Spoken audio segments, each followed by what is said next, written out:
করছো? মানে আমি ইন্ডিয়াতে দিতে আমি ভরসা পাচ্ছি না, মানে পরে পরে পরে দিব। কারণ ইন্ডিয়াতে যেটা হয় যে, কারণ ইন্ডিয়ান ছবি আপনি আমার ছবিতে আমার শাহরুখ খানের ছবি আজকে রিলিজ হলে কালকে অনলাইনে চলে আসতেছে, সো আমি কোন সাহসে এটা দিব?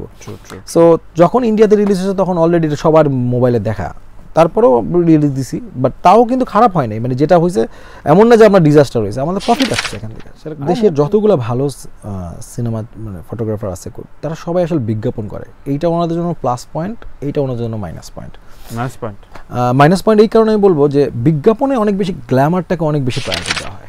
আমি কোর্টনি কবির একটা ক্লোজ শটও দেই নাই, শটও চেঞ্জ করি না, আমি একদম একটা ক্লোজ শট ধরেই রাখছি। কারণ আমি চাইছি শুধু আপনি ওর গল্পটা শোনেন, আপনার ফ্রেমিং দেখার দরকার নাই, আপনার কালার দেখার দরকার নেই, আপনি কিছু দরকার নেই। সো এই জায়গাটাতে আমার কাছে মনে হয় আমাদের ডিওপিরা খুবই ভালো কাজ করে, এখন ওরা ইন্টারন্যাশনাল মানেই কাজ করে, কিন্তু কিছু কিছু জায়গায় গল্পের চেয়ে তারা আসলে কি বলবো ভিজুয়ালাইজ বেশি ইম্পর্টেন্স দিতে চায়। কিন্তু এইবার যেমন আপনি জয় ভাই বা আরও কয়েকজন যেভাবে পজিটিভলি বলছে, এটা আমি খুব অবাক হয়েছি তানভীর ভাই। লাইক আমি আসলে সত্যি কথা আমি আপনাদের কাছ থেকে এই রিভিউ আশা করি নাই। মানে আপনারা যতটা পজিটিভ বলছেন আমার ধারণা ছিল আপনাদের ভালো লাগবে, বাট এতটা ভালো লাগবে আমি আসলে আশা আমার মনে হয়।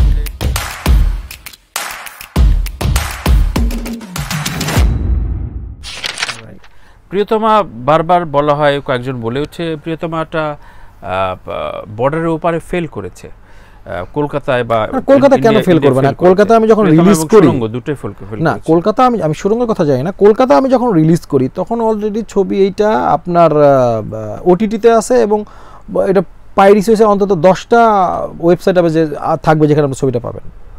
সো তখন তো আপনি ছবিটা, আর আমরা ইন্ডিয়াতে দিই না, কারণ সুরঙ্গ যেহেতু ইন্ডিয়া থেকে পাইরেসি হয়ে গেল, ওই ভয়ে আমরা কলকাতা ইন্ডিয়াতে, ইভেন এইবারও আমি তাই করছো। আমি ইন্ডিয়াতে দিতে আমি ভরসা পাচ্ছি না, মানে পরে পরে দিব। কারণ ইন্ডিয়াতে যেটা হয় যে, কারণ ইন্ডিয়ান ছবি আপনি আমার ছবিতে আমার শাহরুখ খানের ছবি আজকে রিলিজ হলে কালকে অনলাইনে চলে আসতেছে, সো আমি কোন সাহসে এটা দিব? সো যখন ইন্ডিয়াতে রিলিজ হয়েছে তখন অলরেডি এটা সবার মোবাইলে দেখা, তারপরেও রিলিজ দিছি, বাট তাও কিন্তু খারাপ হয় নাই। মানে যেটা হয়েছে এমন না যে আপনার ডিজাস্টার হয়েছে, আমাদের প্রফিট আসছে এখান থেকে, সেটা কম হোক কিন্তু প্রফিট আসছে। আচ্ছা আচ্ছা, না আমি জানতে চাইছিলাম, যেমন আসাদ ভাই বললো এটা বোধহয় নেক্সট ঈদে ওটিটিতে তোমরা রিলিজ দিচ্ছ ইনশাল্লাহ, নেক্সট কোরবানির ঈদের দিন ইনশাল্লাহ। সো বলা হয় ওটিটি এবং থিয়েটার দর্শক আলাদা, মানে অনেকে যেতে চায় না, তো সেক্ষেত্রে ওটিটির দর্শকদের রাজকুমার কেমন লাগবে বলে আপনার প্রিয়তমা ইতিহাস কিন্তু অন্য কথা বলে। আপনি দেখছেন যে বায়োস্কোপ নিয়ে যে 5 কোটি মিনিট, এবং আপনি যদি জানেন যে এই 5 কোটি মিনিট ইজ হিউজ। সো আমার ধারণা ওটিটি এর কন্টেন্ট ইজ মানে যদি ভালো হয়, আপনি মোবাইলেও দেখবেন, ওটিটি দেখবেন, ইউটিউবে দেখবেন, সব জায়গায় দেখবেন, কন্টেন্টের দম থাকাটা জরুরি। বাট এটা নিয়ে আমি প্রিয়তমার চেয়ে বেশি আশাবাদী, বিকজ অফ এইটার মধ্যে অনেক বেশি এলিমেন্ট আছে যেটা প্রবাসীরা কানেক্ট করতে পারবে। ও অনেকদিন পর গ্রাম দেখবে, ও অনেকদিন পরে বাংলাদেশ, এটা বাইরের দেশে বিশাল সাকসেস আনবে আমার বিশ্বাস আর কি। যে আমি চেষ্টা করছি, এবং এটা ইউরোপে রিলিজ হচ্ছে এই মাসেই, এটা অস্ট্রেলিয়াতে রিলিজ হচ্ছে এই মাসেই, নিউজিল্যান্ডে রিলিজ হচ্ছে, মধ্যপ্রাচ্যে রিলিজ হচ্ছে, দেখা যাক, আল্লাহ ভরসা। যাক, তোমার কাছে ওটিটির কাজ তাহলে তোমাকে টানে না, বা তুমি করতেও চাও না আপাতত? মানে না, ওটিটির কাজ আমি করতে চাচ্ছি না, কারণ ধরেন যেই গল্পটা আমি সিনেমায় বলতে পারবো সেটা আমি বাজেট বেশি পাবো, সেটা আমি অডিয়েন্স বেশি পাবো, না ফ্যান ফলো না, ওটিটিতে ওটিটি তোমার ব্র্যান্ড ভ্যালুটা কমে যাবে না, এটা না, তাহলে যারা কাজ করছে তাদের অসম্মান। ওটিটিতে অনেক ভালো ভালো কাজ হচ্ছে, একটা সময় আমি ওটিটিতে কাজ করার জন্য অনেক চেষ্টা করছি, আমি পাই নাই, ওই রাগে রাগ না, যাই হোক, একটা সময় আজকে অনেকের থাকে না যে নিপুণ তোকে দেখিয়ে দিলাম, নট দেখিয়ে দিলাম, বিষয়টা এরকম না। সো বাট ওটিটিতে, কারণ একই তো গল্প বলার জন্য আমার সময়টা তো আসলে একই দিতে হবে। সো আমি কেন, আমার যদি বড় পর্দায় সুযোগ থাকে আমি কেন ওটিটিতে যাব? যে গল্পটা আমি বড় ওটিটিতে বলবো সেই গল্পটা ফিল্মের মতো করে আমি ফিল্মেই বলবো, সমস্যা কি? আমাদের দেশে সিনেমাটোগ্রাফার কেমন, বা কতটুকু, কিভাবে তুমি কাজ করতে পারো তোমার আমাদের দেশের যতগুলো ভালো সিনেমা মানে ফটোগ্রাফার আছে তারা সবাই আসলে বিজ্ঞাপন করে, এইটা ওনাদের জন্য প্লাস পয়েন্ট, এইটা ওনাদের জন্য মাইনাস পয়েন্ট। মাইনাস পয়েন্ট এই কারণে আমি বলবো যে বিজ্ঞাপনে অনেক বেশি গ্ল্যামারটাকে অনেক বেশি প্রায়োরিটি দেওয়া হয়, রাইট? গ্ল্যামার, প্রোডাক্ট দেখতে কেমন। সিনেমাটা অনেক সময় আমি বরং এরকম মনে হয়েছে যে ধরেন শাকিব খানের যে লাস্টের দৃশ্যটা, শেষ দৃশ্যটা, ওইটাতে আমি বরং কিচ্ছু দেখাতে চাই না, কোনো ফ্রেমিং দেখাতে চাই নাই, কোনো, আমি শুধু চাইছি আপনি শুধু শাকিব ভাইকে দেখেন, আমি একটা শট কাটিও নাই। আপনি কয়েকবার দেখবেন যেখানে শাকিব ভাই আমেরিকায় কোর্টনির সাথে কথা বলে, যেখানে গল্পটা রিভিল হয় যে কেন আমেরিকা আসছে, কি হয়েছিল তার সাথে, আমি কোর্টনি কবির একটা ক্লোজ শটও দেই নাই, শটও চেঞ্জ করিনি, আমি একদম একটা ক্লোজ শট ধরেই রাখছি, কারণ আমি চাইছি শুধু আপনি ওর গল্পটা শোনেন, আপনার ফ্রেমিং দেখার দরকার নাই, আপনার কালার দেখার দরকার নেই, আপনি কিছু দরকার নেই। সো এই জায়গাটাতে আমার কাছে মনে হয় আমাদের ডিওপিরা খুবই ভালো কাজ করে, এখন ওরা ইন্টারন্যাশনাল মানেই কাজ করে, কিন্তু কিছু কিছু জায়গায় গল্পের চেয়ে তারা আসলে কি বলবো ভিজুয়ালাইজ বেশি ইম্পর্টেন্স দিতে চায়, সেইটা আমার কাছে মনে হচ্ছে কখনো কখনো গল্পের ক্ষতিও করতে পারে। আচ্ছা আচ্ছা আচ্ছা, তুমি ক্রিটিকদের আসলে কেমন নার্সিং করো, মানে একেবারে অ্যাভয়েড করো? আমি অ্যাভয়েড করার চেষ্টা করি, বিকজ অফ আমি যেই ডিস্টার্ব করে না, আমি ডিস্টার্ব না, আমি যে সিনেমাটা বানাই আসলে ওইটা তাদের জন্য না, কিন্তু আনফরচুনেটলি এবার অনেকগুলো ক্রিটিক আমার রাজকুমার পছন্দ করছে, আপনিও তার মধ্যে এক ক্রিটিক। তোমার হেটার্সের দলে রাখছো? না, আপনি দেখেন কন্টেন্টটা যারা বানায় তারা সবসময় নেগেটিভ দিতে পছন্দ করে, আইদার খুব পজিটিভ বলে অথবা নেগেটিভ বলে, মাঝামাঝি বলার মধ্যে কোনো ইয়া নাই। কিন্তু এইবার যেমন আপনি জয় ভাই বা আরও কয়েকজন যেভাবে পজিটিভলি বলছে, এটা আমি খুব অবাক হয়েছি তানভীর ভাই। লাইক আমি আসলে সত্যি কথা আমি আপনাদের কাছ থেকে এই রিভিউ আশা করি নাই, মানে আপনারা যতটা পজিটিভ বলছেন আমার ধারণা ছিল আপনাদের ভালো লাগবে, বাট এতটা ভালো লাগবে আমি আসলে আশা করি। আমার মনে হচ্ছে যে এটা না বললে আমার অন্যায় হবে, আমি এথিক্যালি অন্যায় করব। এবং না এবার আবার দেখে আমি আরেকটা জিনিস বুঝছি যে প্রিয়তম আপনাদের কত খারাপ লাগছে, এটা আমি বুঝছি, এটা আমি এইবার এই রিভিউর পরে ফিল করেছি যে প্রিয়তম আপনাদের কত খারাপ লাগছে। আচ্ছা, তোমার কাছে আমাদের ইন্ডাস্ট্রির প্রচুর কৃপণ রয়েছে, মানে খুব বেশি প্রেইজ করতে চায় না, প্রশংসা করতে চায় না।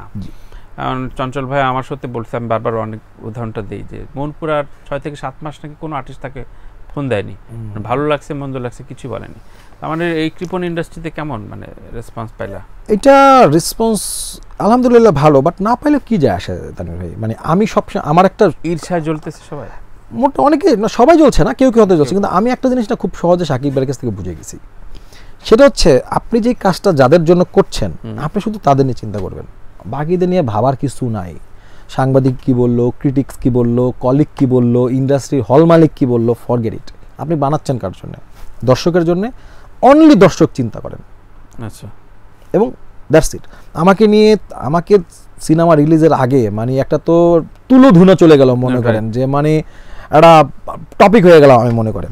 আমি কোনো প্রশ্নের জবাব দিই না, কিচ্ছু না, কারণ আমি জানি যারা লিখছেন যারা বলছেন তারা আমার দর্শক না। আমি শুধু এডিটিং করছি আর আমি চিন্তা করছি আমার দর্শক এটা পছন্দ হবে কিনা। আমার দর্শক নিচ্ছেন, দেখতেছেন। আজকে অফিস ডে, আজকে 4th ডে, অফিস ডে, আজকেও হাউসফুল যাচ্ছে সব শো ঢাকায়। সো ওইটাই আর কি, কে কী ভাবলো এটা যদি ভাবতে যান তানভীর ভাই তাহলে আসলে আগানো যাবে না। তারপরেও তুমি কারো নাম আসলে এখনো নিতে পারলা না, মানে আসলে ইন্ডাস্ট্রির মানুষের এই অবস্থা আছে। তারিক আনাম খান সম্পর্কে একটু জানতে চাই, এবং দিলারা জামান অসাধারণ লেগেছে। দেখলেই মনে হয় দেখলেই ইমোশনাল হয়ে যাবেন আর কি। দিলারা মাশাআল্লাহ, মানে আল্লাহ পাক ওনাকে হায়াত দেখ, আরো দীর্ঘদিন বাঁচায় রাখুক, ওনার কোনো বিকল্প নাই। আমি যখন বললাম যে উনি ছবি করতে হবে পাবনা, উনি বলে অসম্ভব, এইটা তো আমি শীতের দিনে দিয়া যাব, এটা হইতেই পারে না। তারপর আমি আমার এডিং টিম নিয়ে তার বাসা চলে গেলাম। আমি লিটারেলি তার পায়ে ধরে, যে আমি তার মা ডাকি, যে মা আপনি ছাড়া আমি অন্য সব ক্যারেক্টারের বিকল্প পাই, কিন্তু শাকিব খান আর এই দুটা ক্যারেক্টার আমি যেটা দেখছি আমার এটাই লাগবে। এবং ওনাকে, উনি আসলেই বয়স হয়েছে অনেক, সেই পাবনা নিয়ে গেছে ওনাকে টেনে, ঠান্ডা শীতের মধ্যে কাজ করাইছি, কি যে মায়া লাগে স্ক্রিনে তারে দেখলে। আর তারেক ভাই তো মানে আনপ্যারালাল, দুর্দান্ত অভিনেতা, ক্যারেক্টার যে কীভাবে ধরে সে দুর্দান্ত, মানে উনি এইসব অভিনয় তারেক ভাই আমার কাজ অনেক সহজ করে দিছে। আচ্ছা আচ্ছা, বেসিক্যালি তো সিনেমাটা শুরু হয় রাজকুমার তুমি ভিতরে আসো থেকে, একদম একদম। সো ওইখান থেকে আসলে সিনেমা, বাকিটা আসলে ওই জায়গাটা যাওয়ার জন্য অ্যারেঞ্জমেন্ট। Right right. আমরা শেষ করবো শোটা। সত্যি সাকসেসের গল্প শুনতে আমরা খুব ভালো লাগে, এবং সাকসেসের ইনার স্টোরিগুলো শুনতে ভালো লাগে। তারেক আনাম খান অলমোস্ট 2-3টা বোধ হয় শাকিব খানের বাবা, হ্যাঁ নোলকেও বোধ হয় করছে, তারপর আরেকটা ফিক্স বাবার একটা একসাথে চলে গেল। ফাইন। তো আমরা তাহলে 2024 বা 25-এ নতুন ছবি পাবো আর কি? 24-এ পাবেন না, ইটস শিওর আমার থেকে। আমি তো 25-এও আসতে চাই না। আমার কাছে মনে হয়েছে যে আমার থাকে না আগে একটা ক্ষুধা ছিল, তানভীর, একটা জেদ ছিল। আমি কিন্তু অনেক কাছে মনে হয় হিমালয় সাহেব আসলো, দেখলো, জয় করে নিল, বিষয়টা তা না।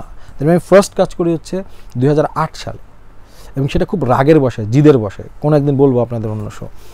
2008-এ একটা কাজ করি, 2009-এ একটা কাজ করি, তারপর 2010-এ একটা কাজ করি, 10 থেকে 18 পর্যন্ত টানা কাজ করি। সো এই যে আজকের সাকসেসটা, এইটা আজকে না, এইটা সাকসেসটা আমি বলবো যে আমার বয়স যখন 6-7 তখন আমি এখনও জানি না, আমার মনে আছে আমার বাসা থেকে 20 মিনিট ছিল বাজার, সেখানে গিয়ে আমি পত্রিকা পড়তাম, বিনোদন পাতা পড়তাম, আমি লেখালেখি পাতা পড়তাম। সো এটা একদিনের বিষয়টা না, মানে আজকে so আমার কাছে মনে হয়েছে যে এই জিতটা আমার ছিল, যে আমি এত চেষ্টা করতেছি সেই 2008 সালে, আমি কেন ভালো এমন কোনো কাজ দিতে পারবো না যেটা সারা দেশের মানুষ দেখবে।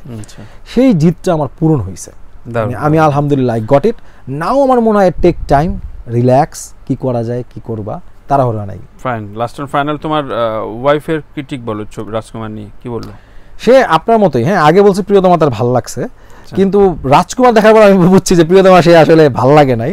সে রাজকুমার নিয়ে খুবই এক্সাইটেড এবং সে খুব প্রাউড ফিল করে। প্রিয়তমা নিয়ে সে প্রাউড ফিল করতো না আমাকে নিয়ে, বাট সাকসেসটা এনজয় করতো সে।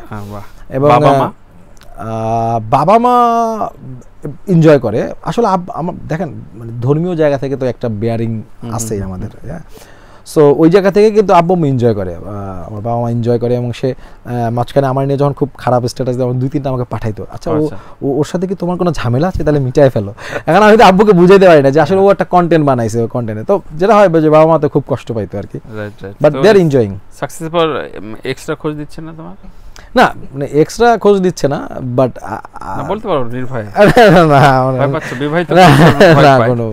স্বাভাবিক। যাই হোক, এক্সদের জন্য শুভকামনা বলে যাও। এবং না এক্সদের সবাই ভালো থাকুক যদি থাকে আর কি।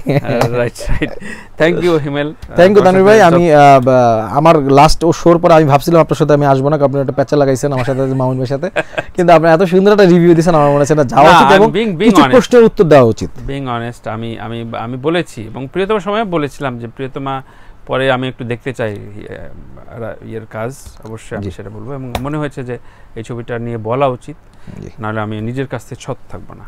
Thank you. তোমার দর্শকদের উদ্দেশ্যে কিছু বলার থাকলে কি বলো? না থ্যাংক ইউ ভেরি মাচ। আসলে দর্শকরা, আমি মানে আমার কাছে মাঝে মাঝে মনে হয় যে আমি খুবই লাকি ভাই, মানে মানুষজন এত ভালোবাসছেন। সবাইকে তো আপনি একটা কাজ মানে খুশি করতে পারবেন না, কিন্তু যারাই পছন্দ করছেন আমাকে আসলে এত বেশি ভালোবাসা দিচ্ছেন। আমি সাজেকে গেছি যখন শুটিংয়ে, সাজেকে অনলাইন নাই, নেট নাই, কিচ্ছু নাই। ওখানে একটা দোকান আমি খাইছি, সে আমার বিল নিতে চাচ্ছে না। আমি তো একটা ডিরেক্টর, আমাকে তো তার চেনার কথা না। সো এইটা হচ্ছে ব্লেসিং, জানেন, মানে আমার কাছে অবাক লাগে। তো সবার কাছে খুবই ঋণী আমি। দেখেন ভালো দর্শকরা প্রিয়তমা দেখছে দেখেই কিন্তু আজকে রাজকুমার হচ্ছে, আবার আজকে রাজকুমার দেখছে দেখেই কিন্তু হয়তো তুফান হচ্ছে, আরও ভালো ভালো সিনেমা হবে। সো দর্শকরা বাংলা সিনেমার সাথে আছে, ভালো সিনেমার সাথে আছে, থাকবে। এবং আমি থ্যাংক ইউ সবাইকে যে ওনারা বাংলা, আমরা এত নানান দুঃখ কষ্টের মধ্যে আছি, এর মধ্যে সময় বের করি, উবার বা সিএনজি নিয়ে সিনেমা হলে আসি, সিনেমা দেখি, এটা অনেক বড় বিষয়। থ্যাংক ইউ ভেরি মাচ সবাইকে। এবং আপনাদের ধন্যবাদ আমাকে এখানে ইনভাইট করার জন্য। জাগোতে আমি এই দ্বিতীয়বার আসলাম, আশা করি তৃতীয়বার আবার কোনো এক সাকসেসের গল্প। অবশ্যই অবশ্যই অবশ্যই।